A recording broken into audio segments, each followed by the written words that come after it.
Olá, seja bem-vindo à nossa palestra Autoestima, baseado no livro Autoestima, Práticas para Transformar Pessoas. Muito obrigada a participação de todas as pessoas que estão aí por todo o Brasil, pessoal de fora também, todos os colegas que estão participando conosco no dia de hoje. Um pouquinho do nosso currículo. Eu estou terminando o doutorado em saúde pública, esses são os nossos livros aí na sua tela. Tenho mestrado em cognição e linguagem, pós-graduação em algumas áreas, também sou psicóloga, jornalista e arte-terapeuta. Então vamos começar falando o que é a autoestima, né? A autoestima é também um pouco do autoconceito. O autoconceito ele tem duas etapas, a autoestima e a autoimagem. E o autoconceito ele pode ser definido como a soma total dos modos como o indivíduo se vê a si mesmo, como ele se autoavalia. E a autoimagem seria, então, o seu componente descritivo, ou seja, a autoestima é o componente avaliativo e a autoimagem o componente descritivo. É interessante a gente pensar que o senso de valor próprio, a autocompetência, né, como que a pessoa se autoavalia, faz da pessoa uma pessoa mais feliz ou menos feliz. Em tudo que a gente faz na nossa vida, a autoestima ela é o pano de fundo. Então, toda vez que a pessoa ela tem uma determinada conduta, um determinado comportamento, a maneira como ela pensa, a maneira como ela se comporta, como ela age em sociedade, o modo como ela se comporta com ela mesma tem a ver com a sua autoestima, com o seu autoconceito. É a crença básica. Será que eu acredito em mim mesmo? Será que eu tenho fé naquilo que eu realizo? Isso tem a ver com a sua autoestima, com o seu autoconceito. E isso se nomeia, então, a autoestima. A imagem interna, a descrição interna que o indivíduo tem de si mesmo, se nomeia autoimagem.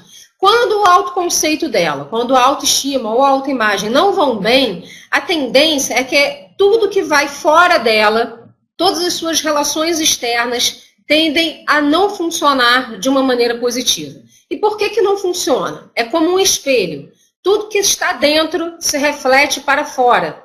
Então, se você não acredita em você, as pessoas que estão à sua volta tendem a também não acreditar em você, porque elas refletem essa sua autoimagem, essa sua autoestima. E aí é como se fosse um reforçador externo. Eu não acredito em mim, a pessoa que está fora, ela começa a reforçar esse meu comportamento de também não acreditar em mim. Então isso é interessante, eu começo a buscar pessoas que reforcem a minha conduta de não acreditar em mim mesmo. E aí isso pode se tornar perigoso, porque a gente começa a se envolver em relações muitas vezes doentias, em relações que coloquem a gente para baixo e que enrede a gente numa rede que faz com que a gente se sinta mal. E isso, às vezes, a gente nem percebe, que às vezes a gente sai de uma relação em que a gente consegue se livrar daquela relação que a gente estava mal e se enfia em outra, e que você continua se sentindo mal. Isso porque você ainda precisa se manter em relações não saudáveis, porque ainda a sua crença básica é de que você não é merecedor de felicidade, porque a sua autoestima ainda está em baixa. Então, isso tem tratamento, isso tem uma quebra de padrão, que a gente chama de quebra de padrão de pensamento e de crença central. A crença central de que você é merecedor de ser feliz, é merecedor de possibilidades de ter um autoconceito melhor. Ou seja, eu posso ser feliz, eu posso buscar pessoas que vejam em mim o meu próprio valor. E eu posso ver em mim um valor diferente. Para isso, eu preciso olhar para mim como uma pessoa diferente, não aquela pessoa que não tem uma crença básica legal, né? Então, a baixa autoestima, além de ser um indicativo de distúrbios psicológicos e também uma característica da depressão, pode levar o indivíduo a dificuldades de relacionamento, tanto com ele mesmo, que a gente chama de relacionamento intrapessoal, como também os relacionamentos interpessoais, isso em todas as áreas da vida, seja no relacionamento no trabalho, relacionamento amoroso, relacionamento com família, com amigos, porque sabe aquela máxima que a pessoa te dá bom dia e te chama de bonito ou de bonita, e você pergunta, bom dia por quê? Tá me chamando de bonita por quê? Porque você não acha que é bom dia, você não acha que você está bonito, então você já começa a desconfiar por que o outro está chamando você de bonito, né? A autoimagem ela é construída na interação do indivíduo com o meio ambiente. Portanto, o feedback, tanto positivo quanto negativo, dessas interações vão influenciar diretamente na autoimagem. E a autoestima ela vai possuir um nível importante de contribuição na atitude das pessoas em relação à sua autoimagem, que vai englobar, dentre outros, o conhecimento acerca dos papéis sociais desempenhados. Todos nós desempenhamos papéis sociais, de pai, de irmão, de filho, de avô, de avó, né, de empregado, de patrão. Então, o tempo todo nós estamos desempenhando papéis sociais. Se você tem dificuldade de se posicionar, de dizer não, de se colocar diante do outro, de se posicionar, de falar da sua vontade, prefere ficar em silêncio, de evitar atritos, isso também é uma questão de posicionamento, de se colocar, tem a ver com a sua autoestima também. É importante você saber que silenciar, omitir o seu desejo, isso também pode ser prejudicial para você, inclusive na sua carreira profissional. Muitas vezes é importante que você se coloque, mesmo que saiba que se colocar não significa ser agressivo, mas saber se posicionar, saber o momento certo de falar, saber utilizar uma comunicação que seja assertiva, que você consiga falar de uma maneira adequada. Isso tudo é altamente relevante. O conceito de identidade vai dizer respeito ao senso que o indivíduo tem sobre o tipo de pessoa que ele é. Todos nós fomos construindo a nossa identidade ao longo da nossa vida, na relação com o meio ambiente. E desde a infância a nossa identidade vai sendo construída, mas é só na adolescência que ela começa a se estabelecer de um modo mais estável. O que vai significar se manter constante, com uma identidade constante, com uniformidade de atitude, sentimento e comportamento, mesmo diante de situações adversas. Uma identidade segura é necessária para que o jovem adulto seja capaz de assumir responsabilidades, compromissos e relações íntimas. Já pensou se em cada situação você tiver uma identidade, uma personalidade diferente? As pessoas vão achar que você é uma pessoa esquisita. Então, cada um de nós tem uma personalidade, uma identidade, e que você é reconhecido de uma maneira X. E você quer ser reconhecido de uma maneira X. Quando pergunta assim, quem é a Beatriz? Quem é a Vânia? Quem é a Suzana? Quem é a Marta, a Kátia, a Mariana, a Carla? Quem é essa fulana de tal, esse fulano? Quem é o Pedro? Quem é o Henrique? Quem é o José? Quem é o João? Né? Quem são essas pessoas? Quando você se reconhece na fala de uma outra pessoa, você fica feliz com isso.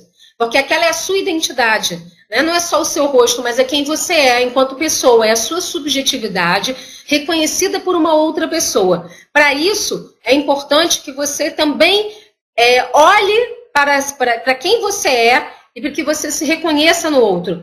Mas para isso você precisa construir um senso de alteridade. Quem eu sou e como o outro me vê. Mas quem eu sou e como o outro me vê, você precisa se reconhecer enquanto ser humano. Se você não sabe quem você é, se você não constrói sua autoestima, seu autoconceito, o que o outro acha de você, tanto faz como tanto fez. Né? E não é tanto faz como tanto fez, porque a gente se preocupa com o que as outras pessoas pensam da gente, principalmente na construção da nossa identidade. E mesmo que você fale assim, eu já deixei de me importar com o que as outras pessoas pensam de mim, isso é a partir de uma certa idade que você começa a deixar de se importar.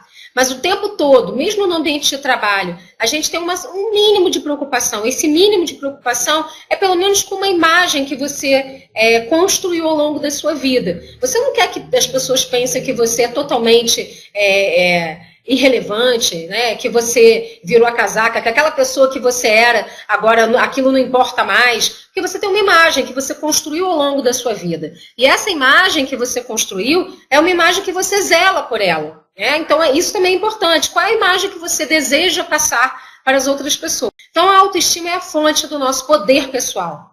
E é essa que é a grande questão. Qual é o seu poder pessoal? Quando a gente fala de autoestima e de poder pessoal, é importante que você pense assim, eu não quero dar o meu poder pessoal para outra pessoa. Quando você dá o seu poder pessoal para outra pessoa, você tira ele de você e você entrega nas mãos de outra pessoa. E quando você faz isso, você vira uma marionete nas mãos da outra pessoa. E o outro pode fazer com você o que ele bem entender, o que ele quiser. Né? Então, a vida a vida em sociedade, ela deve ser compartilhada. Mas nunca entregar sua vida na mão na outra pessoa ou das outras pessoas. A sua vida é sua e é você quem deve guiá-la. O barco da sua vida é seu. O leme é seu e você é o capitão desse barco. Você não pode entregar esse leme na mão de uma outra pessoa, porque senão a outra pessoa vai guiar o seu barco da sua vida para onde ele quiser. E lembre-se que você tem desejos e necessidades, e é você quem deve satisfazer os seus desejos e necessidades. O outro, ele também tem desejos e necessidades, que são deles, e não seu. Se você entrega a sua vida na mão de uma outra pessoa, você vai estar à mercê das necessidades e desejos do outro, e não dos seus desejos e necessidades. E aí você não pode mais reclamar, né? Então é importante que você se reconheça. Quais são as minhas necessidades, os meus desejos? Quem sou eu enquanto ser humano? Essas são questões básicas da filosofia, e que desde que o ser humano é ser humano, a gente se questiona, porque eu estou aqui, para onde eu vou, né? Quais são as minhas necessidades, quem eu sou, o que eu quero da minha vida. E são coisas que você também deve se questionar. Então, esse poder pessoal é o seu poder pessoal. E é a fonte da capacidade do ser humano, que tem de influenciar pessoas e de ser influenciado. E todos nós temos essa capacidade. E você pode falar assim, eu não tenho capacidade nenhuma de influenciar ninguém. Claro que você tem. Porque, pessoal, você influencia até o seu cachorro, seu bichinho de estimação, também é influenciado por ele. Porque quando você está triste, seu cachorrinho olha para você com uma carinha assim, né? E quando o seu cachorrinho está triste, você também olha para ele com uma carinha assim. Então, todos nós influenciamos pessoas e também somos influenciados por essas pessoas e também pelos nossos animais de estimação. E em todos os tipos de relações, a autoestima é o pano de fundo, porque é ela que vai determinar o modo como o indivíduo vai respirar, vai se emocionar e vai agir nas mais diversas situações. Então, perante uma dificuldade, geralmente o primeiro pensamento que vem à mente de uma pessoa tem a ver com a sua crença básica, o seu autoconceito. Se uma pessoa acredita que ela é capaz de superar um desafio, então ela diz para si mesma, eu vou conseguir, eu sou capaz de superar essa dificuldade. Caso contrário, ela vai dizer para si mesma, isso é muito difícil, não vai dar certo, ou então ainda é impossível de conseguir. Então, todas essas crenças, elas podem ser mudadas. Você pode substituir um pensamento negativo por um pensamento positivo. Mas só toma cuidado para não substituir literalmente. Como, por exemplo, não vai dar certo, substituir por vai dar certo. Porque se você não acredita nisso, pode ser uma frase, por exemplo, daquele livro Poliana, né? Em que tudo é lindo e maravilhoso. Se você não acredita, o seu cérebro tende a inverter os valores e falar, eu vou deixar isso de lado porque realmente não acredito nisso. Mas abre possibilidades. Não vai dar certo? Pode dar certo. Porque pode dar certo é 50% de chance. É mais fácil do seu cérebro acreditar. Então você pode escrever no papel as listas daquilo que você acredita que vai dar errado e a lista daquilo de abertura de possibilidades do que você acredita que pode dar certo, que pode ser sucesso na sua vida. A frustração faz parte da vida, né? E aí a gente vai falar agora um pouquinho da superproteção e da baixa autoestima. Os pais, muitos deles hoje em dia, até pela falta de tempo, pelas dificuldades do dia a dia, acabam também superprotegendo os seus filhos. E a superproteção, ela é algo muito negativo. Não só em relação à criação dos filhos, mas também no ambiente de liderança. Nós temos líderes que a gente chama de líder afiliativo, né, que é um dos líderes do tipo de liderança intitulado pelo Daniel Goleman, né, daqueles estilos de liderança. E aí o líder afiliativo é aquele líder que coloca todo mundo embaixo da asa dele e acaba sendo aquele líder meio paternal. A superproteção, ela impede a frustração, e a frustração faz parte da vida. Freud já falava sobre isso. Se você não é frustrado, acaba que você acredita que você tem a síndrome de Deus e que você pode tudo, e ninguém pode tudo. A frustração, ela faz parte da vida e a gente precisa criar o desenvolvimento das nossas habilidades sociais. Crianças super protegidas, elas tendem a ter um prejuízo da autonomia, desempenho prejudicado, porque elas não conseguem desenvolver um senso de confiança. A gente precisa acreditar que os desafios que a vida nos coloca, que eles podem ser cumpridos pela gente. Então, quando alguém fala que eu vou fazer por você, que vai fazer alguma coisa por mim, eu logo coloco assim, mas peraí, será que eu posso fazer isso sozinho? Porque é muito fácil a gente pedir ajuda, né? E se alguém ajuda a gente, acaba virando uma muleta. E aí, será que vale a pena a gente pedir ajuda o tempo todo? Então, de hoje em diante, toda vez que alguém vier pedir ajuda para você, questione. Será que essa ajuda é a ajuda que atrapalha? Aquela ajuda que atrapalha eu vou estar ajudando alguém pedindo o crescimento dessa pessoa? Será que eu realmente preciso ajudar essa pessoa ou ela pode fazer aquilo sozinha? Pense nisso antes de aceitar o próximo pedido de ajuda. Pense se realmente é essencial a sua ajuda, se aquela pessoa pode fazer aquilo sem você. E ajude até o ponto em que aquela pessoa possa caminhar com suas próprias pernas, avançando sozinha, sem que você impeça o crescimento dela. Isso, aí sim vai ser uma ajuda verdadeira e não a ajuda que atrapalha. Então, dentro ainda da superproteção, a gente pode ter prováveis adultos que terão dificuldade de se estabelecer no mundo por si mesmos, com características fortes de dependência, sentimento de incompetência, vulnerabilidade, fracasso. E ainda na vida adulta, né, quando a gente fica toda hora, você ajudando seu irmão, seu pai, sua mãe, oferecendo mais do que aquilo que eles estão solicitando, né, porque você é uma pessoa muito bondosa, e pessoas bondosas demais, elas estão sempre dispostas a ajudar, né, e aí oferecendo mais do que as pessoas estão solicitando, nessa ajuda que atrapalha, tomando cuidado com isso, essa superproteção, você pode realmente estar impedindo o crescimento dessa outra pessoa e impedindo também essa autonomia, principalmente com os idosos também, porque os idosos, depois de um certo tempo, a gente acredita que eles se tornam crianças novamente, e aí essa superproteção também impede um pouco essa autonomia.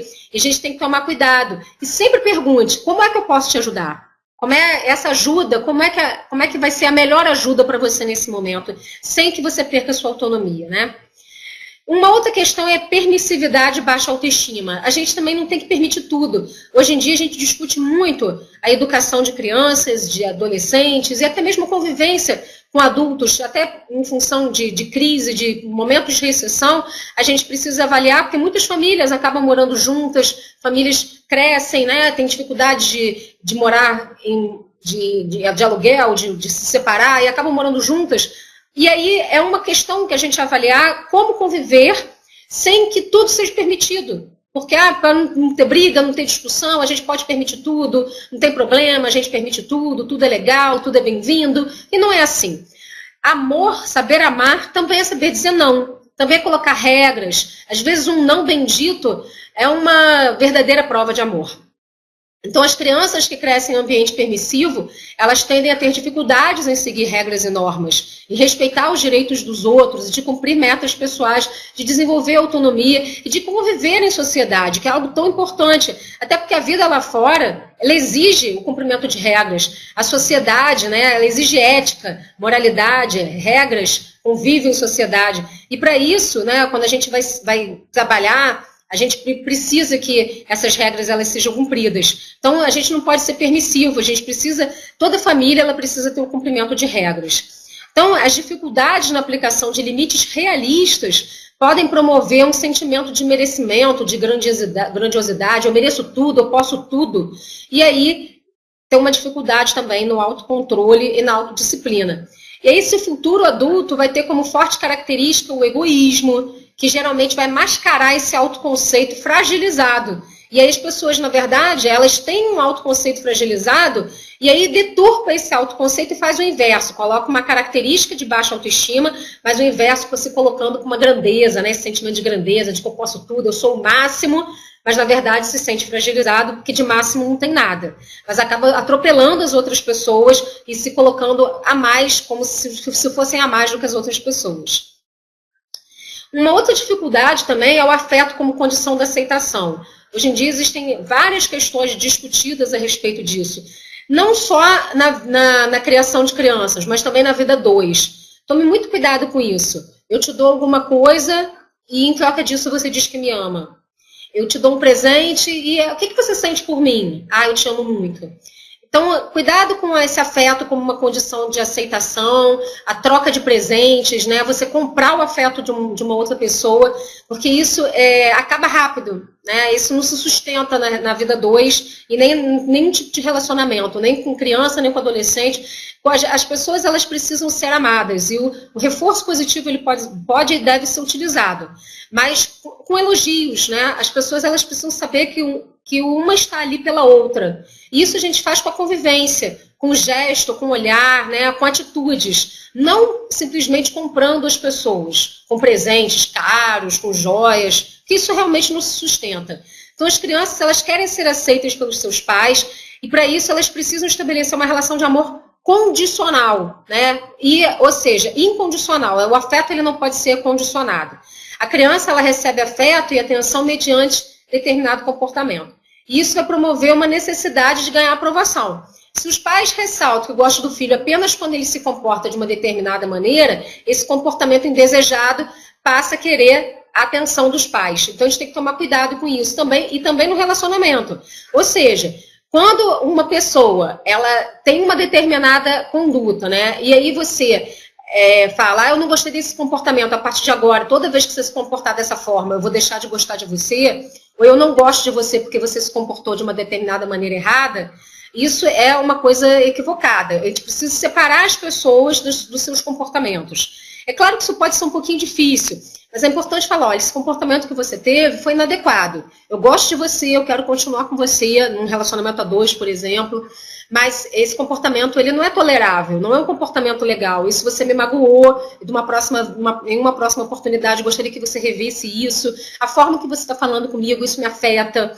Não é bom você falar comigo dessa maneira, eu não gosto quando você fala comigo dessa maneira. Ou seja, é interessante que a gente possa também se expressar e falar, pontuar isso. Porque quando você também deixa passar em branco, você passa por cima de você, passa por cima da sua autoestima. As pessoas precisam saber como as outras se sentem.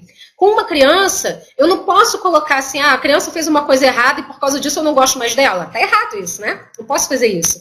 Ela precisa se sentir amada, mesmo quando ela erra, porque ela está numa fase de aprendizagem. Eu não vou deixar, não existe ex-filho. Eu não vou deixar de gostar do meu filho porque ele errou. Ele precisa aprender. Então, eu não posso colocar isso, um erro, como uma condição de aceitação, uma condição de amor. Tem que tomar muito cuidado com isso. Isso não é concebível dentro de uma relação de criação de filho. Dependendo do nível de exigência em que isso acontece, a criança tende a generalizar. E aí pode se tornar um adulto que acredita que deve atender todas as necessidades do outro, suprimindo as suas próprias necessidades, buscando sempre aprovação e reconhecimento e se relacionando de uma forma subjugada. Primeiro, é importante a gente saber que nenhum ser humano é perfeito. É importante saber reconhecer os erros, que errar faz parte da vida e que é possível, a partir dos erros, a gente ter um aprendizado e aprimorar e aprender com esses erros para uma próxima oportunidade de fazer certo. Mas se a gente só reprova o erro e associa que cada vez que uma criança erra, ele vai deixar de receber amor, isso é muito perigoso, porque aí ele associa que ele é incompetente para receber amor. Que cada vez que ele erra, ele deixa de receber amor. Então, ele é um ser humano errado.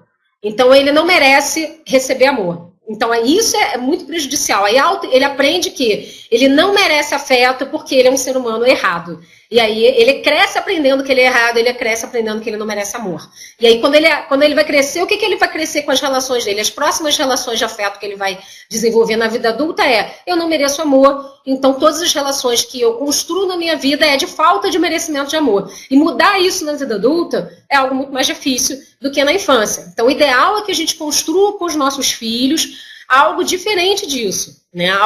Uma aceitação totalmente diferente, de afeto, de amor, de uma construção de autoestima com as crianças. A autoconfiança e a autoestima. A autoconfiança, ela consiste na previsão realista dos nossos recursos internos. Eu preciso reconhecer quais são meus recursos internos. Para isso tem uns exercícios interessantes. Você pode começar a avaliar a seguinte estratégia. A minha vida inteira, por exemplo, eu ouvi, e todo mundo já ouviu alguma coisa ruim na sua infância, né? Isso é normal. Os pais não têm um manual lá de como ser o melhor pai do mundo, como ser a melhor mãe do mundo. Hoje em dia a gente está num mundo mais politicamente correto. Mas se você tem mais de 30 anos de idade, provavelmente já ouviu alguma coisa do seu pai e da sua mãe que te magoou alguma vez, e é normal que isso aconteça mesmo. Então, o que é ideal que você possa fazer agora? Uma lista daquilo que você ouviu e que pode se parecer muito descabido. Por exemplo, você nunca vai fazer nada certo, você faz muita coisa errada, você nunca vai conseguir, você não vai ser um sucesso. Alguma coisa que você ouviu que possa parecer hoje algo absurdo. Escreve isso. E aí começa a fazer perguntas que vão descaracterizar isso. Por exemplo, o que eu já fiz na minha vida que eu fui um sucesso? Quais foram as coisas que eu fiz que realmente eu fui um sucesso? Outra coisa que você poderia ter ouvido, você nunca termina nada que você começa. O que eu já fiz na minha vida que eu terminei, que eu comecei e terminei? Você começa a desconstruir essas frases que você ouviu durante a sua vida. E aí você começa a pensar Por que as pessoas te procuram? Quais são as suas habilidades, suas competências, né? Aquilo que você realmente é bom. Quais são as características que eu tenho que são altamente positivas? E aí você começa a fazer uma lista dessas características, dessas habilidades. A partir daí, toda vez que essa frase vier na sua cabeça, que você lembrar diante de uma dificuldade, mas eu não começo nada que eu termino mesmo, mas vai ser muito difícil começar isso, você começa a lembrar por que as pessoas te procuram, quais são suas competências e habilidades, e aí você começa a reforçar as suas qualidades e não os seus defeitos. Enche o copinho das qualidades. Lembra daquele ditado, o copo está meio cheio ou meio vazio? Você vai começar a focar no copo meio cheio e não no copo meio vazio. E aí, quando você menos esperar, esses pensamentos negativos e aquela ideia de que, eu não vou conseguir, eu nunca começo aquilo que eu termino, aquelas crenças básicas, elas vão se desmanchando, porque você começa a investir nas suas competências e não nos seus defeitos, nas suas habilidades e não nos seus defeitos, ok?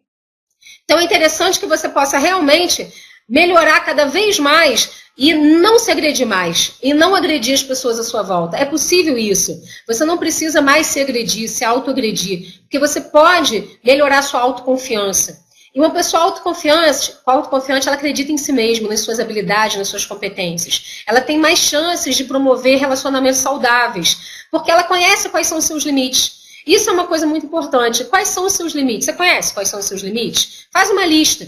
Se começarem a me irritar muito, até onde eu posso ir? Será que eu posso perder a cabeça? Quando eu perco a cabeça, o que eu faço? Eu explodo, eu xingo. O que acontece? Então, se você já sabe até onde você pode chegar, você vai evitar isso.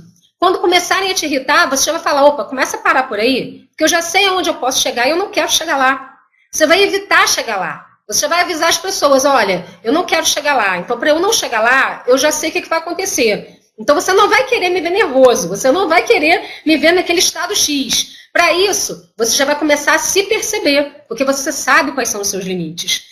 Então, para isso, você precisa se reconhecer enquanto ser humano. Você não precisa testar os seus limites o tempo todo. Mas, para isso, você precisa se conhecer. Você já chegou lá, você já sabe quais são os seus limites, né? Você precisa se respeitar as suas emoções. A gente não é robô. A inteligência emocional significa reconhecer quais são as suas emoções. Significa que, quando eu estou triste, eu vou chorar sim. Eu sou robô. É claro que eu vou chorar. Mas eu chorei, reconheci minhas emoções e agora bola pra frente. Não significa que eu vou ficar uma semana chorando em cima da cama. É melhor se entregar para as emoções. É melhor chorar tudo que tiver que chorar de uma vez só. E pedir ajuda. Reconhecer, pedir ajuda para os amigos, né? E aí, sim, chorou. Agora vamos fazer alguma coisa para ficar bem? O que eu posso fazer por mim mesmo para eu ficar bem? E aí começar a criar estratégias para poder você sair daquele sentimento de tristeza e ficar bem. Criar estratégias de alegria, né? Dentro disso ainda, a gente pode pensar que a autoconfiança ela também está associada ao desenvolvimento de alteridade. O que é isso? Eu sou um indivíduo, eu sou um ser humano e o outro também é um ser humano. Eu me reconheço enquanto uma pessoa e o outro também é uma pessoa. Por que a gente hoje em dia tem tantas dificuldades no mundo? Tantos problemas relacionados à ética?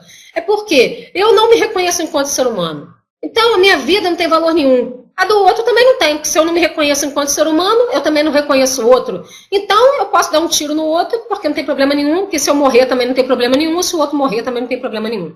E essa é a grande questão, hoje em dia, dos valores que nós estamos vivendo em sociedade. Nós precisamos retomar isso, retomar os valores éticos. A minha vida tem muito valor.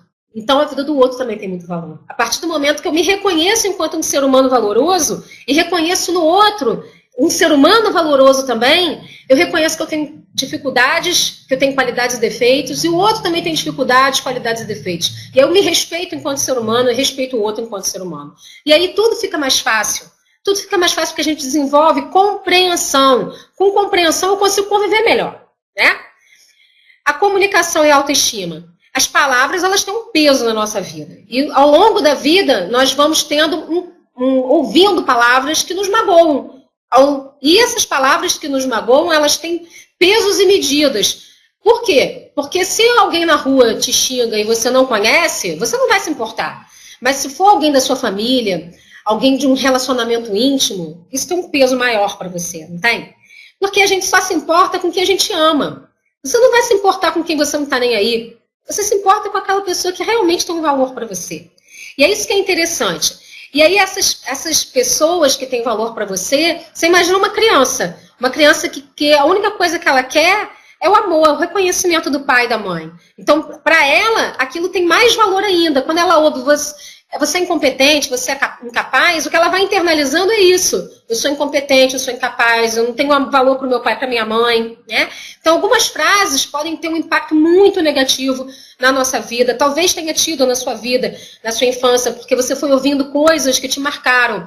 E hoje, se você está ouvindo essa palestra, talvez você seja também um multiplicador dessas ideias. Essa palestra depois vai ficar no nosso site, para que outras pessoas também possam ouvir gratuitamente. Então, para muitos adultos, é difícil conviver, principalmente quando essas palavras foram reforçadas ao longo da sua vida e hoje em dia estão em relacionamentos em que elas continuam sendo reforçadas. Que frases são essas? Alguns exemplos. Você não presta, você é muito burro, você sempre estraga tudo, você me irrita profundamente. A gente sabe que tem relações difíceis e que ainda hoje algumas pessoas ouvem isso. Você vai ser sempre um fracasso, você não vai servir para nada quando você crescer, ou você não serve para nada, você é doido varrido. E outras frases tantas que nós poderíamos estar citando aqui, que você também pode estar refletindo aí na sua mente. Qual a comunicação mais adequada, então? A comunicação assertiva. Então, a comunicação assertiva é a comunicação clara, em que você comunica aquilo que você deseja comunicar, pensando em como o outro vai se sentir quando ele está ouvindo aquilo. E aí a gente pode ouvir e pensar numa comunicação que vai evitar a palavra não. E que vai usar a palavra da forma mais positiva possível. Exemplos. Você é muito inteligente, está melhorando a cada dia. Esse exercício está incorreto, tente novamente, eu sei que você é capaz de conseguir. Eu estou percebendo que você está com dificuldades, eu posso te ajudar a superá-las. Se você quiser, pode se esforçar mais para conseguir melhores resultados. Você pode melhorar sempre, eu estou torcendo por você. E você pode usar frases para você mesmo. Inclusive, quando você acorda, quando você vai dormir, eu estou melhor e melhor a cada dia. A cada dia que passa, eu estou melhorando nesse ou naquele aspecto. Você pode dizer os aspectos que você quer melhorar. A minha autoestima está melhor e melhor a cada dia. A cada dia que passa, eu invisto mais em mim mesmo. Eu sou uma pessoa cada vez mais autoconfiante. Você pode falar frases de efeito para você. Frases assertivas para você mesmo. Vamos pensar então agora em práticas para promoção de autoestima no lar. Hoje em dia, né, para a gente pensar numa família com filhos, ou também na relação de casal, é importante que o casal ele tenha um espaço para ele, porque nós temos hoje em dia famílias muito desestruturadas em função de tempo de trabalho, em função de parece que as pessoas, até pelas questões de relacionamento, da facilidade que a gente tem de terminar e começar novos relacionamentos, parece que as pessoas estão sempre com a mala na porta para ir embora. Antigamente isso era mais difícil, né? Hoje, com essas facilidades de transformação, parece que as pessoas realmente estão com a mala pronta na porta para ir embora.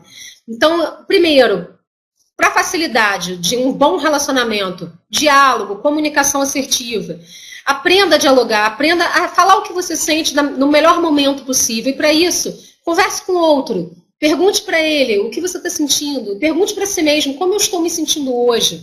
Como essa relação me beneficia, né, com essa outra pessoa? O que eu posso extrair de melhor e de positivo nessa relação? Como eu posso ser melhor para o meu parceiro? Como essa relação de casal pode ser melhor? E para isso é preciso que o casal tenha tempo também para essa relação. Dê atenção para os filhos, né? A criança ela precisa ter atenção dos pais. E para isso é importante que a atenção dirigida à criança seja de qualidade. Nada adianta ficar no mesmo ambiente sem brincar com essa criança. Tem mães e pais que ficam no mesmo ambiente com a criança, mas cada um num canto, no celular, fazendo atividades diferentes. Não tem uma relação com a família. Também de nada adianta isso. Às vezes, menos é mais, né? Dedicar um tempo determinado e combinado, sincero com a criança, que implique na qualidade de atenção direcionada, de afeto, de troca. Isso é extremamente importante. Além disso, a educação requer carinho, afeto e amor. Agressões físicas e castigos desmedidos fazem a criança agir por medo e não pelo aprimoramento da compreensão de algo. A criança não compreende porque as pessoas que ama estão agredindo e tende a se sentir inadequada, sem valor, desqualificada para receber amor. Criar uma rotina para a criança que também permita espaços para estudo, alimentação, higiene, lazer, brincadeiras, tempo com a família e amigos, é uma forma de demonstrar atenção, cuidado e amor. Regras, toda família precisa de regras. Não deixe as coisas soltas, largadas, né? Isso é importante. Além disso, espaço para o casal, espaço com a família e espaço com a criança. Espaços delimitados. E, às vezes, também é importante dizer não. Eu não posso só dizer sim porque eu quero ser um bom pai ou uma boa mãe. Não, tem que ter regra, tem que saber dizer não, tem que saber dizer sim, tem que ter espaços, criar limites, tudo isso é importante. Todas as relações também precisam ter limites. Relações com amigos, relações com a família. Não é porque eu amo que eu vou dizer sim o tempo todo. Não é porque eu amo que eu vou simplesmente falar, como eu te amo, eu vou fazer tudo o que você quer. Claro que não. E porque eu amo, e porque eu me amo também, o meu corpo é o templo da minha alma, é o templo do meu espírito, que eu também não vou dizer não para mim o tempo todo, dizer sim para mim o tempo todo. Eu também tenho que dizer não para mim mesmo. Até porque eu me amo, né? O autoestima implica nisso. Imagina que tem coisas gostosas que eu quero comer. Imagina que se você fosse comer doce o tempo todo, seu triglicerídeo, colesterol, glicose ia ficar lá em cima. Isso é amor próprio? Claro que não. Sorvete é gostoso, mas se você for comer 2 litros de sorvete por dia, sua vida vai ficar uma porcaria. Então você não pode só se dar coisas. Às vezes você precisa também tirar coisas de você. Isso faz parte do amor, né? Então isso é importante. Você saber se dizer sim e se dizer não. Você precisa criar regras para a sua vida. Assim como você mesmo precisa colocar regras de horários para acordar, para dormir, para fazer atividade física, para comer, né, para ir para o trabalho. Você também precisa criar regras para a sua família e para os seus filhos. Isso é uma coisa tão simples. Mas por que nós não conseguimos fazer? Então precisa criar regras para a sua vida, precisa criar regras e conseguir fazer. Desejo para você uma vida de paz, de felicidade, de autoestima. E deixo para finalizar aí a nossa palestra uma frase do Jean Paul Sartre. O importante não é aquilo que fizeram de nós, mas sim o que nós próprios fazemos com aquilo que fizeram de nós. Porque o que importa é o que você faz com a sua vida. E você pode, você é capaz. Muito obrigada pela sua participação hoje conosco. Eu fico por aqui. Até a próxima.